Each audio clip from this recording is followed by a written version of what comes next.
Olá pessoal, aqui é o Daniel. Então vamos lá para essa palestra rápida sobre as respostas quase desconhecidas da gestão de riscos de sucesso. Então aqui é uma compilação das centenas de perguntas que eu recebi no último ano sobre gestão de riscos. Eu vi aí as que mais se pareciam, juntei, compilei e aqui estão elas para você, tá? Vamos lá então. Primeira pergunta é como convencer outras pessoas a fazerem gestão de riscos. Primeiro que você não convence alguém, né? Ela se convence. Então, o primeiro passo aí é fazê-las se importar e perceber, ou seja, ver os resultados da gestão de risco.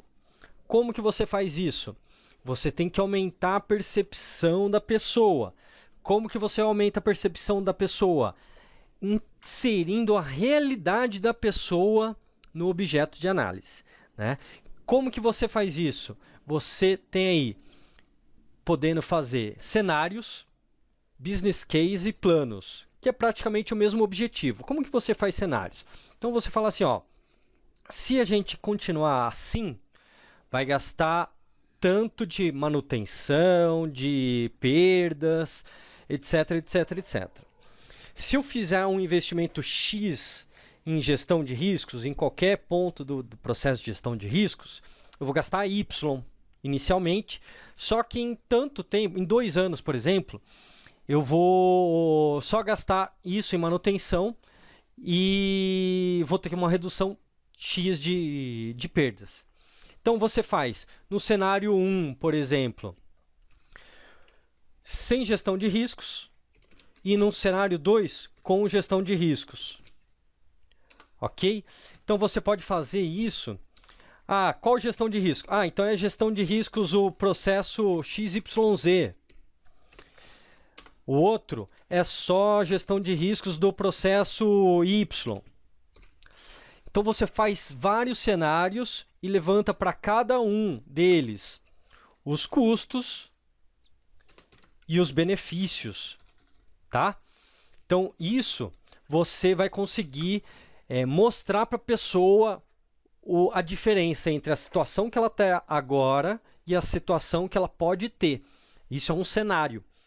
Então, é muito mais fácil a pessoa ver isso com um relatório, um documento, uma apresentação, alguma coisa assim. Então, vale a pena fazer uma análise de cenário, ou até um business case, que é um documento já para isso, já para você falar assim, ó, é um caso de negócio. Então, qual que é o negócio? O negócio é a negação do ócio. Então, o que nós vamos fazer? Vamos fazer isso, isso e isso, certo? Para obter esse resultado. Se a gente não fizer isso, isso e isso, a gente vai continuar com os mesmos resultados, certo? Então, plano de negócio, plano de qualquer coisa, é justamente para você ver. Plano vem de plano, de ficar plano, tudo no mesmo horizonte. Um mapa é um plano, porque você consegue colocar a estrada, as montanhas, o rio, o que você tem de obstáculo. Isso é um plano, certo? Então, evolução aí de um business case seria um plano de negócio, tá? Então, para você fazer as pessoas se importarem, você tem que mostrar para elas os resultados que elas podem ter e qual é a diferença entre um cenário e o outro. Só falar, muito difícil você conseguir alguma coisa, porque a pessoa gosta de ter uma opção de escolha. Então, ela pode escolher ficar desse jeito ou ela pode escolher melhorar, tá? Segunda pergunta aqui é como tirar do papel as análises de riscos e suas recomendações. Muita gente tem reportado que faz análise de risco, faz, ou fica engavetado essa análise de risco, ninguém nunca mais vê a análise de risco, assim como as recomendações, ou começa e para, né? Tem aquela super onda, não, vamos fazer, que é legal, que realmente, e para. Então, a primeira coisa é resultado rápido. Começar pelo mais simples. O que é mais fácil fazer? Com o resultado mais imediato possível. Não pensa em todas as milhares de possibilidades, porque essa é uma falha muito comum de uma geração mais X. dos baby boomers é fazer sentar. Eu já passei por isso, de sentar. Uma empresa que eu fiz, eu sentei, fiquei 6 meses pesquisando, fazendo plano, etc, etc, etc. E daí, quando eu comecei a fazer, eu não tinha validado as hipóteses. E daí eu gastei centenas de reais com isso e perdi muito tempo. Então, começa pelo mais simples. Mais simples, que você vê assim, ó, se eu fizer agora isso, já vai ter resultado. E daí você vai conseguir vincular isso daqui com a questão número 1, que é mostrar para as pessoas. Então, você, através da ação mais simples, pense o seguinte, o que eu posso fazer agora, já nesse minuto, assistindo esse vídeo agora, que eu já consiga ter um resultado. Fez isso? Matou essa tarefa? Matei. Daí você vai pensar na próxima, entendeu? É foco, foco extremo e ação imediata, ágil. Mas daí você precisa ter justamente os cenários, você tem que ter o plano, você tem que ter o mapa do que você vai fazer. Você fala assim, eu preciso ir até Manaus. E daí você fala assim, beleza, vou pegar o carro e vou. Então, talvez não seja simples assim, né? Tem pedágio, você tem dinheiro, e aí, como que faz? Vai ter que pegar barco? Não, vai de avião, e aí? Né? Então, comece pelo mais simples, mas analise os cenários. É um plano simples, rápido. Você pode fazer isso até com um Canvas, de outras formas, para você agir o mais rápido possível e já mostrar resultado. Tá? Como priorizo ações da gestão de riscos? Basicamente, é isso que eu faço, que eu recomendo para os meus clientes. Você fez uma análise de risco, você teve lá o seu cálculo de severidade dos efeitos, de frequência das causas. Ok, daí você tem um risco. 25, 20, 1, 2, tá. Só que daí, esse risco atacado, talvez o custo dele de prevenção, né, ou de eliminação dele, seja muito caro. Então, fala assim, eu vou começar pelo risco maior. Só que o risco maior, para você atacar ele, você vai demorar anos e um dinheiro absurdo, né? E aqui tem até um ponto de atenção aqui, cuidado com os projetos Jesus Cristo, Salvador da Pátria. Tá? Eu já vi muita empresa fazendo todo esse processo aqui, e daí tem um plano lá fenomenal, que tudo vai funcionar naquele plano. Só que ele é tão complexo, ele tem tantas coisas para acontecer para ele dar certo, que ele não sai do papel.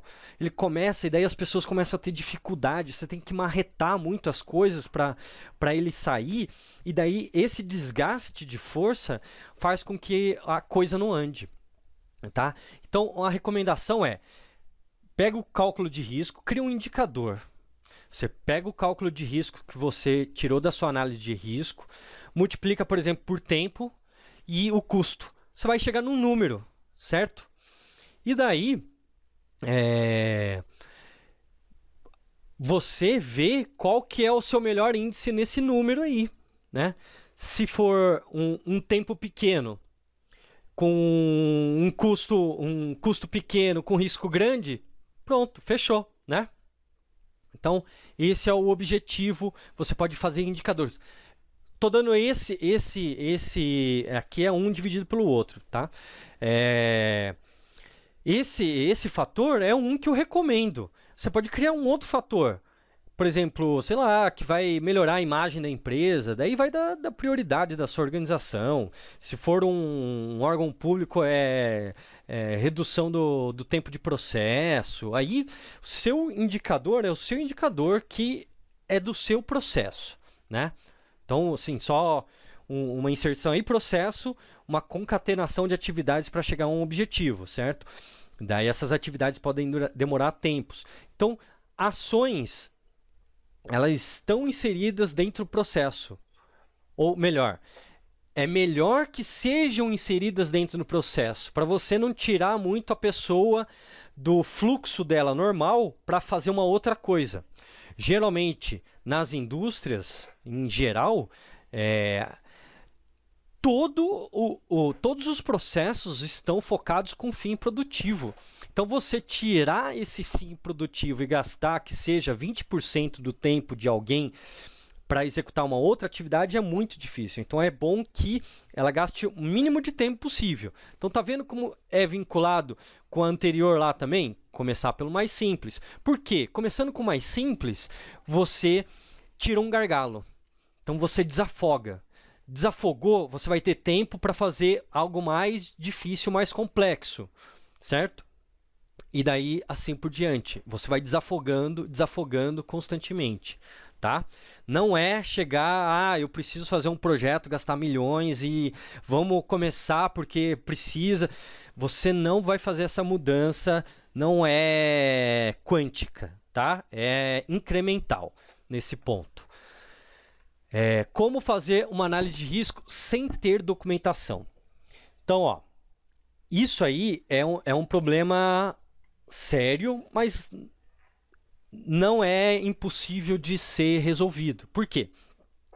Você tem as pessoas do seu time, as pessoas que estão envolvidas no processo, no projeto, que têm esse conhecimento. Então, você vai usar o capital intelectual delas, tá? Como que você usa isso? Com o brainstorm, com a reunião eficiente que a gente já viu nas outras aulas. Então, você vai fazer essas pessoas se convergirem para um resultado. Que seja esse resultado documentar alguma coisa. Fazer o desenho de um processo, fazer um diagrama, fazer um esboço, fazer um draft qualquer, fazer um canvas do seu negócio.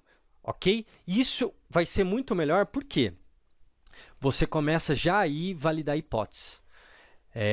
Porque todo risco, eu já falei, não sei se vocês assistiram outras palestras, risco é diretamente vinculado com incerteza. Então, você juntando as pessoas, você faz com que elas se entendam, discutam, isso com uma reunião eficiente, não com uma reunião do método do Congresso Britânico do século XVIII, tá?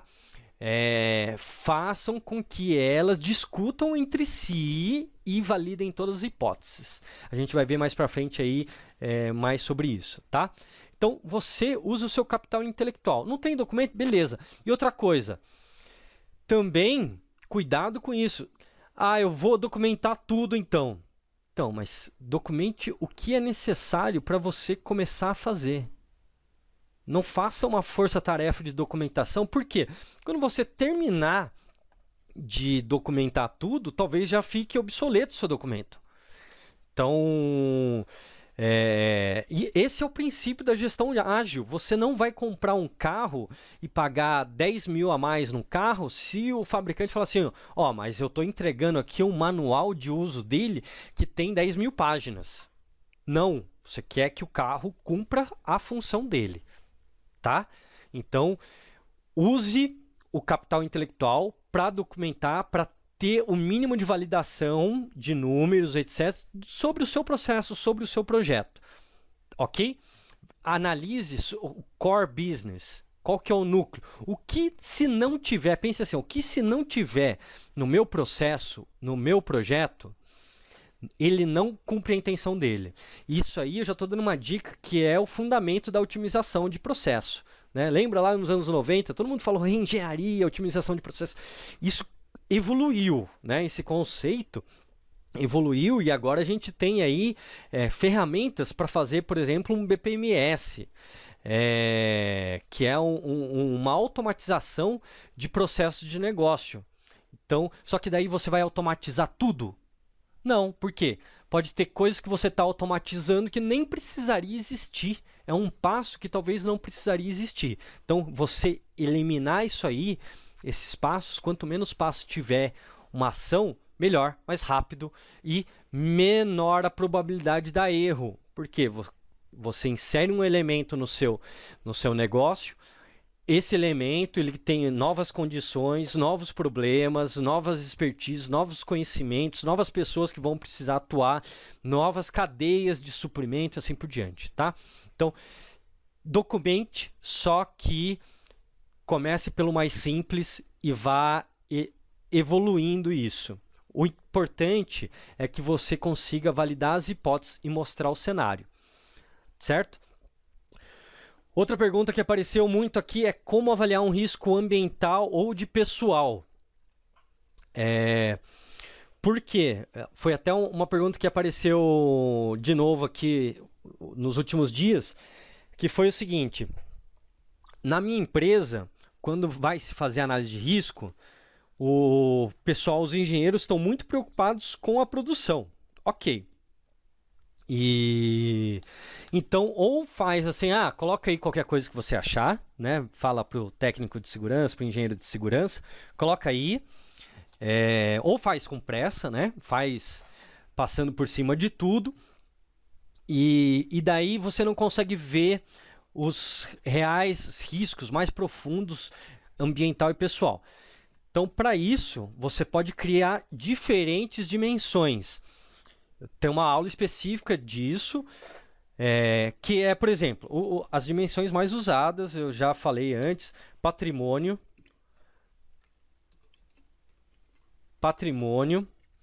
interrupção. Se você falar interrupção de negócios para um engenheiro de produção, ele vai ter sua atenção, ele vai te dar atenção. Então, você pode dimensionar isso. Você pode colocar pessoal também, com a maioria? Sim. Meio ambiente também? Sim. Como que você faz isso? Você cria uma escala. Fala, de 0 a 5, 0 é imperceptível.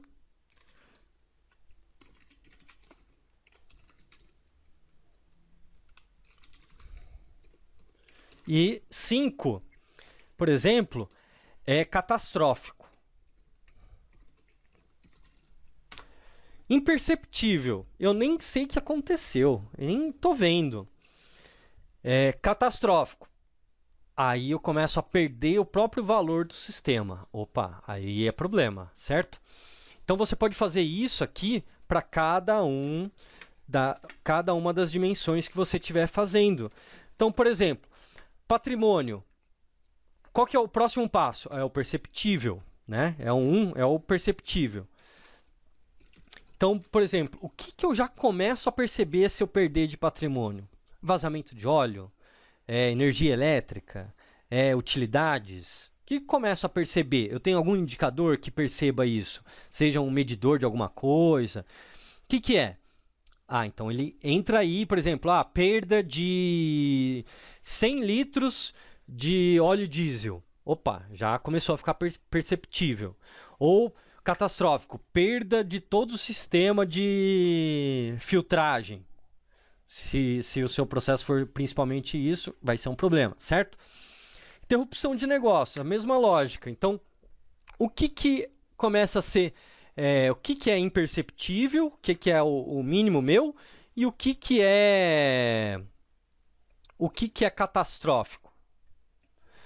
Então você vai ver aí, por exemplo, que para interrupção de negócio, se eu parar 1 hora, eu já começo a perceber. Se eu parar 5 minutos, tranquilo, faz parte. Então, 5 minutos é o meu intervalo entre o imperceptível e o perceptível, tá? Catastrófico. Se eu parar 20 dias, mesmo que... Olha, eu não estou falando de danos de patrimônio. Se eu parar 20 dias, aí começou a complicar. Por quê? Eu vou começar a perder cliente. Eu não vou fornecer, né? Não vou estar produzindo. A não ser que eu tenha aí uma contingência, que é um estoque... de produto acabado, que não é barato, né? Você começa a perder cliente, né? Então, é praticamente a mesma coisa que você ter destruído a sua unidade, tá? Mesma coisa, pessoal. O que é imperceptível? O cara tropeçou, não aconteceu nada. Quase acidente, né? Não aconteceu nada. O que é perceptível daí? Se o cara teve um afastamento, aí começa a ser um problema. Então é esse o intervalo? Beleza. E o que é catastrófico? Uma morte? Depende. Se a sua empresa matar gente todo dia, talvez uma morte não seja nada. Agora, se for mais raro, seu catastrófico pode ser uma perda de membros, alguma coisa assim, né? Então, aí, cada caso é um caso, para cada organização uma organização, tá? Mesma coisa para o ambiente. Você pode considerar, perceptível começa a ser se vazar mais do que tantos litros de um reagente, tá? E catastrófico, se contaminar o lençol freático, eu gastar tanto de multa, mais dinheiro da remediação. Então, isso aqui você pode criar uma tabela e falar sobre tudo isso, tá? Próxima pergunta. Quais as ferramentas necessárias para a gestão de riscos? Gestão é gestão, né? Então, eu vou até colocar aqui gestão vem de administração, certo? Correlato. A administração, você tem uma linha da administração que diz que os pilares da administração são 4. Eles chamam de POC, né? Então, o POC é o seguinte, ou POCD, mas POC fica mais fácil de lembrar. Primeiro, P, né? Planejar. Segundo, o O, organizar. Depois controlar. E depois comandar. Eu gosto do D, né, que seria o referente aí, que é direcionar. Então, você tem que ter aí, numa gestão, você faz administração. Então, você planeja algo, organiza algo, controla algo e direciona esse algo. Então, você planeja, faz um mapa, coloca cada ponto no seu lugar. Aqui vai passar estradinha, aqui tem uma barreira, aqui vai ter blitz, aqui tem radar, assim por diante. Coloca cada coisa no seu lugar, tá? No seu mapinha. Daí você vai controlar. Fala, isso aqui não pode passar a velocidade de tanto, esse radar não pode sair daqui, né? Eu sempre vou ter um amarelinho aqui, né? Então você controla. E você comanda o quê? Direção. Qual que é a minha diretriz? Para onde que eu vou com isso? O que eu quero com isso aqui? Qual que é o objetivo? As vias fiquem, por exemplo, da estrada, as vias fiquem mais seguras e mais rápidas. Essa é a direção. Então, tudo isso aqui para trás vai estar orientado para isso aqui. O meu objetivo, a minha meta, tá? Essa é a administração. E de riscos? Eu tô fazendo isso aqui para riscos, tá? Eu posso usar de post-it a softwares. Por quê? Para eu fazer um plano, eu posso usar uma lousa, né? Usar uma lousa. Para organizar as coisas, eu também posso usar uma lousa. Posso usar o post-it, um Kanban. Para eu controlar isso, eu também posso usar essa mesma ferramenta, um Kanban, uma lousa, um post-it, tá? E para direcionar também. Você pode ter reuniões diárias. Em vez de você ter aquela reunião de 10 horas, né? Ou 2 horas, que 1 hora é só o chefe falando do problema, outras 2 horas é só a solução que ele mesmo pensou. Você faz reuniões de 10 minutos todo dia, constantemente, para você manter esse controle e ir direcionando as pessoas, tá? E daí você tem softwares que fazem isso? Tem. Você, como todo software de gestão, você pode usar isso também. Você tem aí ferramentas livres, você tem ferramentas pagas, você tem, por exemplo, o Office 365, que inclusive agora a gente fechou ontem, a Rashopper fechou ontem, uma parceria com uma empresa multinacional de software de plataforma Office 365 na nuvem. Esperem pelas novidades, porque vai ser devastador. Então você pode usar softwares para gestão também, tá? Mas daí, qual que é o problema do software? Se o processo não está otimizado, se as pessoas não fazem com o mínimo possível, você vai ter uma curva de aprendizado de usar o software. Então, as pessoas, ou seja, as pessoas vão demorar um tempo para usar o software. Além disso, elas vão demorar mais um tempo para entender o processo de gestão de riscos. Então, você junta esses dois tempos aí, mais todo o esforço que as pessoas vão ter que fazer, você vai ter um trabalho de fiscalização forte, né? Então, você tem esse fôlego para fazer isso? Então, é bom que já esteja tudo rodando, mesmo que seja no boca a boca, no post-it, no papel, na lousa, é bom que já esteja andando pelo menos um protótipo da sua gestão de riscos, mesmo raciocínio. Qual que é o mínimo necessário para eu fazer? Aí você faz, foca nele, melhora, automatizou, tá? Tá todo mundo sabendo isso de cor e salteado? Tá, beleza. Qual que é o próximo passo? Daí você vai. Indolor, tá vendo? É que nem eu mando os e-mails para você. Tem gente que reclama que é muito, tem gente que reclama que é pouco. Mas eu tento ir passando aos poucos, porque se eu te mandar 5 e-mails, que é o referente da semana, você vai ler? Não vai. Porque, nossa, um monte de coisa aqui para eu ler, todo esse conteúdo. Não vai ler. E as pessoas são assim, é normal isso. Quando ela olha assim, é aquele negócio, pega um problema complexo, divida ele em vários pedaços e torne ele simples, tá? Então, ferramentas, eu não vou falar de todas as ferramentas, porque você tem aí para cada ponto do processo, você pode ter uma ferramenta diferente. Você vai ter uma ferramenta para fazer a análise de risco, você vai ter uma ferramenta para fazer a simulação de efeitos físicos, para ver, tem um tanque, esse tanque aí, se ele explodir, ele vai pegar que área? Qual que vai ser a onda de choque dele? Qual que vai ser a onda de calor? Vai morrer gente? Tem gente na área? Qual que é a vulnerabilidade? Daí você vai entrando em outras camadas aí que, se você não tiver o beabá, se você não tiver esses pontos aqui da sua documentação, nem adianta, porque você vai fazer, comprei um super software que faz toda a minha simulação e eu consigo ver meus isorriscos, etc, etc. Tá, quais são suas taxas de falha? Quais são os seus volumes? Qual que é a integral dos seus fluxos aqui? Se você não tiver isso daí, não vai servir de nada, tá? Como mudar a cultura? Então, é mais ou menos o resultado de tudo isso que a gente está vendo, né? Como que você muda a cultura? Mostrando o resultado. Como que você mostra o resultado? Agindo pequenos passos. A gente chama de baby steps, passos de bebê. Então, dá um passinho. Daí, quando todo mundo estiver dando passinho lá, daí você vai para o outro passo. Você não vai voar se você não sabe andar. Você não vai correr se você não sabe andar. Então, são os passos. Não tem o que fazer. Não comece querer com força total. Você vai gastar muito dinheiro com isso, tá? Como iniciar uma análise de risco? Bem,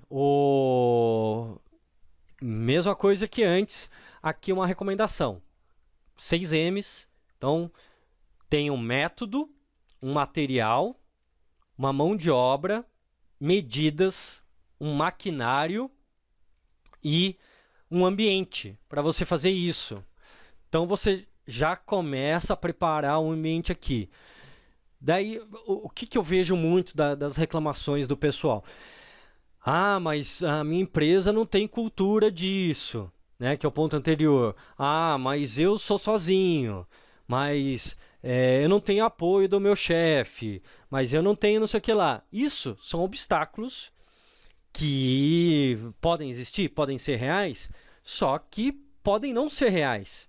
Às vezes você tem esse obstáculo porque você acha que ele é real, né? Não o torna de fato real. E a realidade sua não é a realidade de todo mundo. Eu até brinco numa das palestras que eu dou sobre percepção de risco, né? Que é o seguinte, a gente vê as coisas aqui, ó, você está vendo esse vídeo, etc, né? Você vê a matéria. Por quê? Está dentro do seu espectro de percepção do olho humano, né? Então, o espectro de radiação, ele vai lá do infrared ao ultravioleta, certo? Para você ter uma ideia, o que você vê do espectro, de todo o espectro de radiação que existe, é 1 vezes 10 a menos 17, elevado a menos 17. Então, é 1 dividido por 1,00017 zeros. Ou seja, não é nada. Não é nada. Tá? Então, você começa a ampliar a sua percepção com o quê? Com maquinários, né?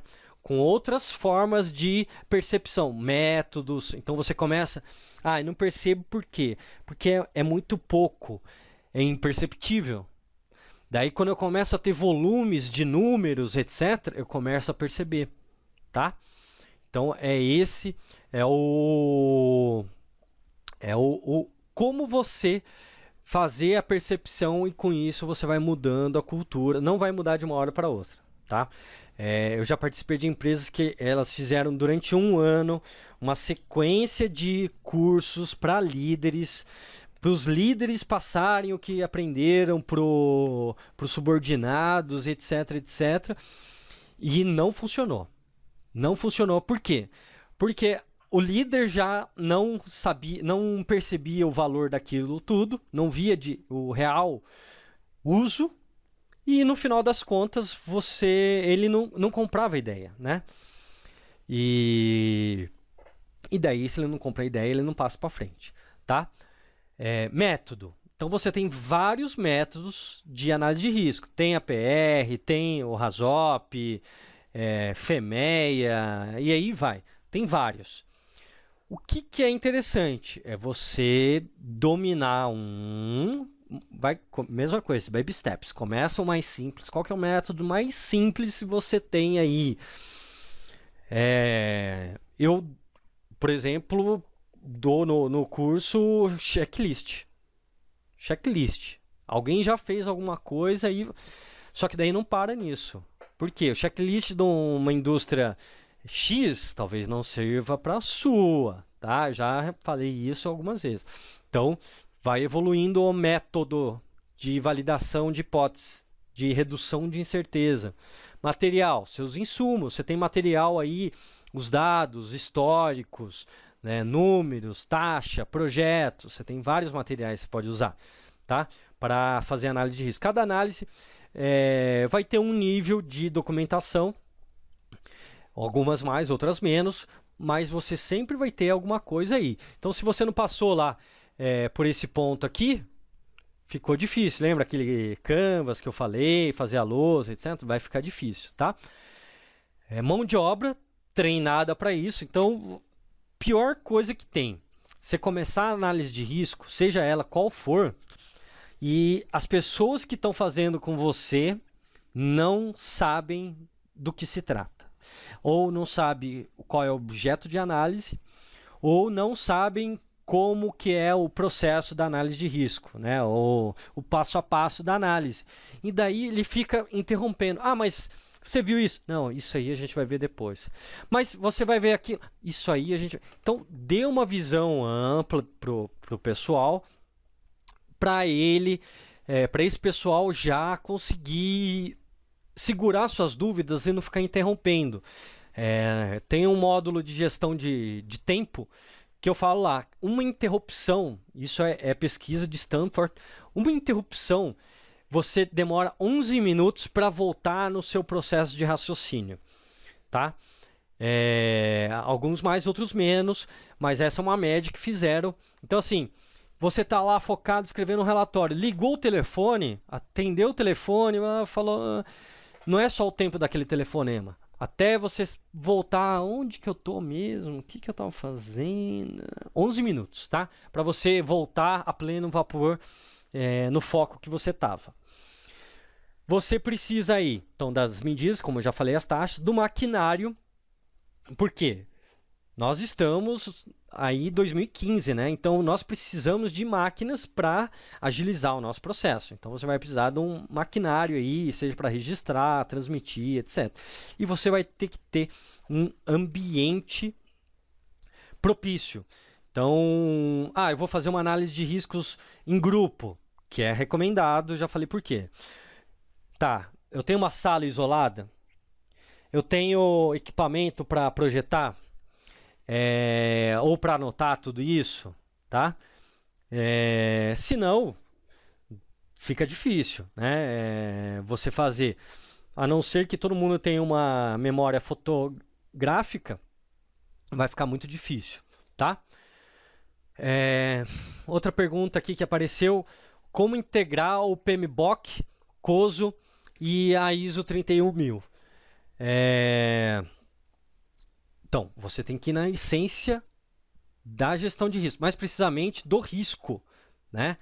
Então, risco, para quem não assistiu essa aula aí, é igual a frequência de uma causa ou de um cenário vezes a gravidade de um efeito, ou a severidade de um efeito, tá? Então é isso. E isso em qualquer coisa. Qualquer coisa. São frequências. Qual que é a minha probabilidade? Fica mais genérico aqui usar a probabilidade. Qual que é a minha probabilidade de um evento tal? Por quê? Probabilidade, mesmo que eu não tenha ocorrido o evento, eu consigo estimar a ocorrência dele por inferências, né? Por outros métodos. E qual que é a severidade? Daí você vai ter um número lá, tá? Daí o PMBOK dá uma escala, dá de um jeito, o COSO dá de outro, a ISO 31 chega mais próximo aí de uma metodologia mais genérica, que essa foi a intenção dela, inclusive, né? Mas todos tratam da mesma forma. Cada um, às vezes, tem uma nomenclatura diferente. Eu, por exemplo, eu já fui gerente de projetos durante muito tempo, em projetos que o cliente me obrigava a usar o PMBOK como padrão, outros que não, outros poderiam ser metodologias ágeis. Eu não sou fã do PMBOK, tá? Não me apetece muito, eu não gosto muito, eu acho que eles complexam muito um negócio que deveria ser simples, que é isso, esse cálculo aqui que eu estou mostrando para você, tá? Então, mas dá para integrar um com o outro? Dá, eu já fiz isso. Você vai ter que ter uma mudança aí de cultura do pessoal dos GPs, dos gerentes de projeto, que usam o PMBOK como padrão. Você vai ter que chegar aí num consenso. Faça um comitê e chegue num consenso da metodologia para você, tá? Mesmo porque o PMBOK, tudo isso que a gente... essas três, é tudo que é um compêndio de padrões que um grupo de pessoas achou que fosse o melhor, tá? Então eles falam assim, eu gosto disso, eu gosto daquilo. Então eles fizeram esse processo e chegaram assim num pacotão, falaram assim, isso aqui serve para 80% das organizações. Talvez não sirva para você, talvez sirva, tá? Existe uma técnica que eu possa usar em tudo? Olha, se você achar essa técnica, me passa aí, viu? Não existe, tá? Não existe. Por quê? Cada técnica é num ponto de maturidade de um projeto e de um processo. Eu não posso aplicar, por exemplo, um RASOP num projeto que ele está numa fase de filosofia ainda, de conceito. Por quê? No RASOP eu vou usar números, né? Eu vou começar a falar assim, a pressão máxima dessa linha aqui é tanto. E como que eu sei essa linha? Não, eu já fiz um projetinho dessa linha e ela vai aguentar tanto, porque a bomba lá, ela pressiona até tanto. Então a minha válvula de alívio tem que ser de tanto. Isso, ok? Então tudo tem um nível de maturidade, cada técnica tem um ponto para você usar. Você não vai conseguir usar se você não tiver certos números, né? E assim por diante, tá? Quais os resultados de uma análise de riscos? Aí são bem variados. Eu peguei aqui, alguns. Primeira coisa, uma validação de hipóteses, né, dos cenários acidentais, onde você usa lá o capital intelectual das pessoas para todo mundo chegar no consenso. Ah, isso aqui pode acontecer mesmo? Sim, não. Então você valida isso daí. Você cria a prevenção, então um número mágico aí é que a prevenção é 5 vezes mais barata que a proteção, né? Então, depois que aconteceu, você conter o evento, fica em média 5 vezes mais caro. Temos aí como exemplo recente o caso aí do acidente de Santos. Não sei quem leu o plano de ação de emergências do consultor que fez lá o pai do sistema de tancagem. Ele falou que ele colocou lá o plano de ação contemplava o seguinte: esvaziamento em caso de incêndio do tanque, esvaziamento do tanque, né, para você até a superfície, até a interface que tem o incêndio, a superfície de contato com o ar, com o oxigênio, né, onde que está a combustão em si. Você esvazia isso, passa para outros tanques, né, sem passar o fogo, obviamente. Passa para outros tanques, esvazia, e daí automaticamente seria acionada a válvula de injeção de espuma no tanque. E o que ele acha? Eu vi depois uma entrevista dele, ele falou assim: eu não estou entendendo porque eles estão jogando água ainda nesses tanques. Porque o plano era esvaziar e jogar espuma, e acabou. E tudo isso automático. Única coisa que poderia dar errado nisso daí é a falta de manutenção dessa válvula de injeção. Então, tá vendo? Não sei, tá? Eu estou reproduzindo o que o próprio consultor falou. Que se eles não fizeram a manutenção nisso daí, pode ter dado todo esse problema, tá? Então, olha só. Era uma manutenção de uma válvula, né? Supondo que seja isso, uma manutenção de uma válvula que chegou num incêndio aí de grandes proporções. Você tem aí outro resultado, a integração do grupo. Isso aí é sem preço. Por quê? Você junta o time de projeto, quem projetou, quem vai montar, quem vai operar, quem vai fazer a manutenção, segurança do trabalho, coloca todo mundo numa sala com, até brinco, com a briguinha de foice no escuro, você coloca todo mundo numa sala e eles vão chegar no consenso, tá? Usando as técnicas que eu já dei lá de brainstorm e reunião eficiente. E daí eles vão começar a perceber o lado do outro, né? Então volta ali naquele ponto ali, como convencer outras pessoas a fazerem a gestão de riscos.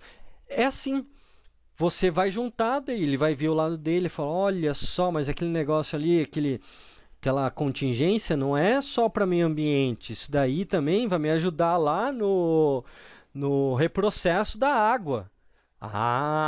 Vai ganhar na produtividade, porque eu gasto tanto de energia. Entenderam como que é o negócio?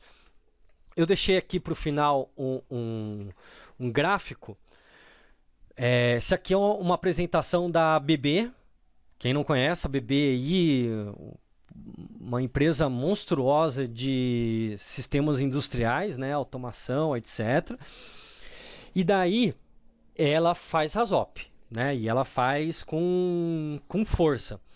E essa apresentação é uma apresentação sobre os resultados do RASOP, que chama justamente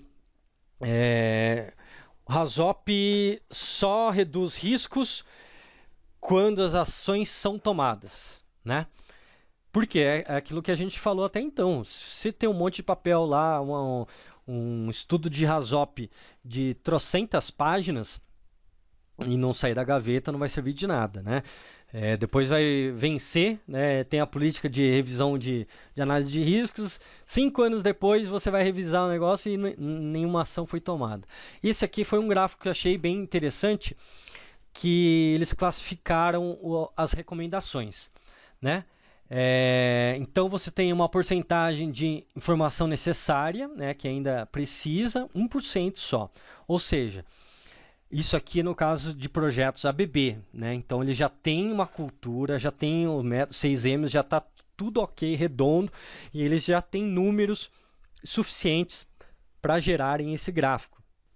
Então, esse é o 1% de informação necessária. Aquele tipo de coisa que assim, estavam lá fazendo análise de risco, né, mas qual que é o volume total disso aqui realmente?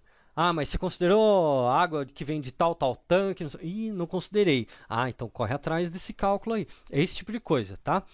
Mas você tem aí 12% que é revisão de procedimentos e atualizações.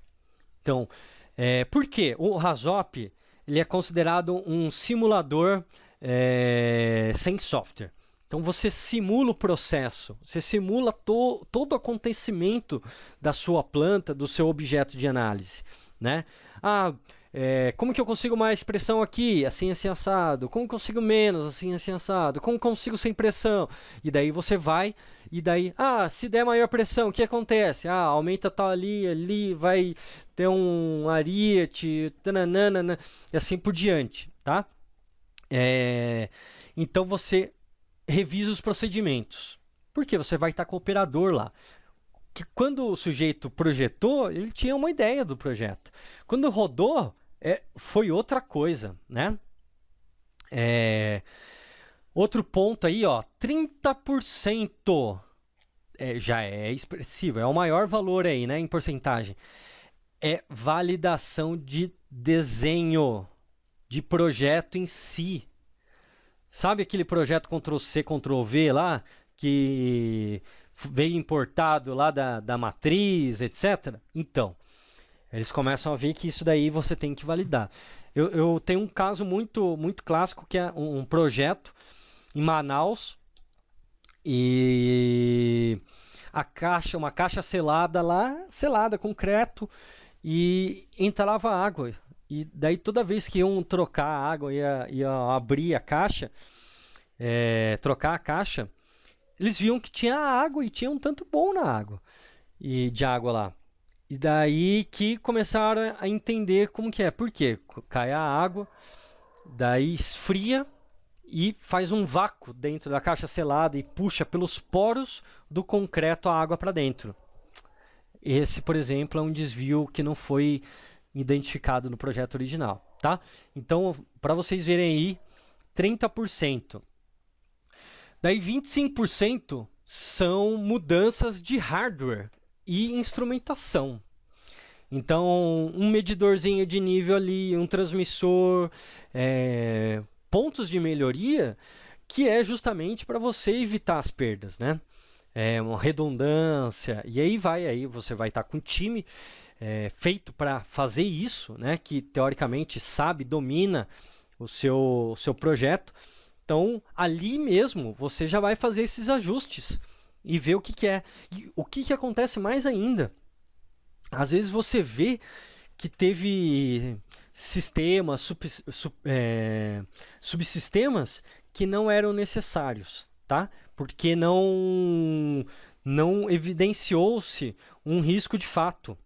Então, o sujeito colocou ali uma válvula, um indicador, alguma coisa assim no projeto, por boas práticas, digamos assim, né? Ele sempre fez assim, e daí no time multidisciplinar a gente vê que não precisa. Por quê?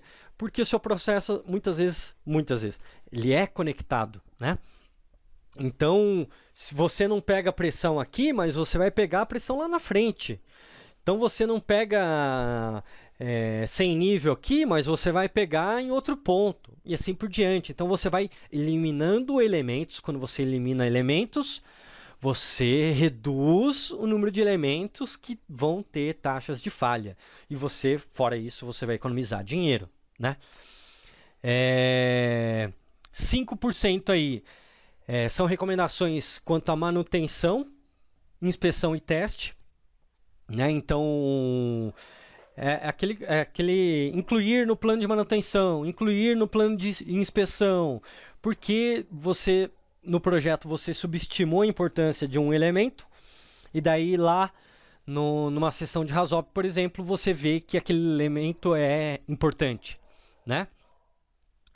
E daí você tem aí 25%, que é uma revisão de fato por um especialista, incluindo o CIO, eu colocaria até LOPA aí, né? Onde você vai ver realmente suas camadas de proteção, seus níveis de proteção no seu sistema, né? Porque com isso você vai fazendo layers, você vai reduzindo as suas taxas, né? As suas probabilidades de eventos que vão gerar os seus efeitos. E, obviamente, se você compensar o custo, né, você implementar uma nova redundância, etc., você vai ter aí uma planta otimizada, né, funcionando com menos paradas, e assim por diante. E aqui, lembrando, claro, que é o caso da ABB, né? Você tem aí 1% de atualizações de PNID. Por que isso? Porque você já considera que você tem que ir para o RASOP com o PNID atualizado.